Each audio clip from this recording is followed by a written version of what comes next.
In this video, I'll review the first cause of racial bias. As you know, there's no biological or genetic basis for race. In the year 2000, the Human Genome Project mapped the entire human DNA and demonstrated what so many people have been saying for generations. There is no gene for race. Human beings are 99.9% genetically identical. Most traits that we have, from our skin color, hair texture, or blood group, are influenced by separate genes. Having one trait does not necessarily imply the existence of others. Not only that, they discovered that within the 0.1% difference between all of us as humans, our primary identity, the vast majority actually exists within local populations, such as Germans, Vietnamese, or Nigerians.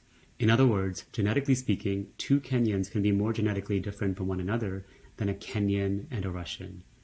So if there's no genetic or biological basis for race, what is race? Race is a story, and the story of race is the first and foundational cause of how each of us has learned racial bias. The story of race was invented and promoted by this small group of upper-class European men. Men like Linnaeus, Blumenbach, Camper, Agassiz, Cuvier, and others. These men were so divorced from their humanity that they collected cabinets full of human skulls to show off their worldly sophistication. Central to the story of race was the invention of the word Caucasian, based on the skull of a woman from the Caucasus region. Blumenbach, the German pseudoscientist who created the story of race, as we understand it today, called the skull the pinnacle of human perfection, possessing symmetry and beauty that was simply and viscerally captivating.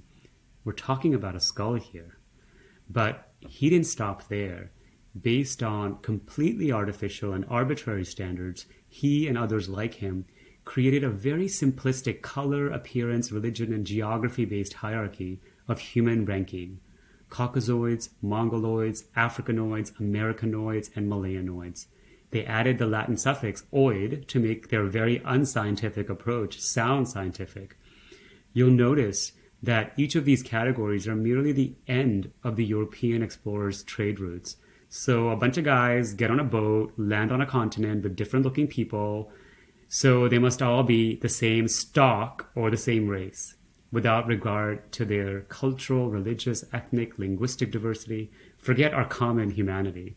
The most dangerous disservice they did to humanity was that they prescribed physical, emotional, moral, intellectual, and aesthetic attributes to each of these grossly generalized categories. They reserved all the positive attributes to themselves, their made-up Caucasian or white category, while ranking all other people in terms of their inherent pathology and physical, emotional, moral, intellectual, and aesthetic deficiency. These pathologies are the stereotypes we have each learned, and what the IAT and the stereotype content model uncovers. This brings me to a definition of race: a story that ranks humans on a hierarchy based on ancestry and appearance.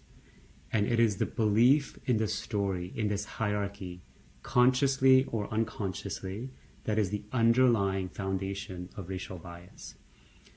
So for many of you, this may be new, and it may bring up lots of emotions. Why wasn't I taught this? How could this be? He's lying. It can't be that simple. I hear you, and I see you. But unfortunately, it is that simple. And your feelings are valid. Whether you feel angry or betrayed or even vindicated, your feelings are valid. I invite you to check out the resources if you're curious to learn more. But before moving to the next lesson, take a deep breath.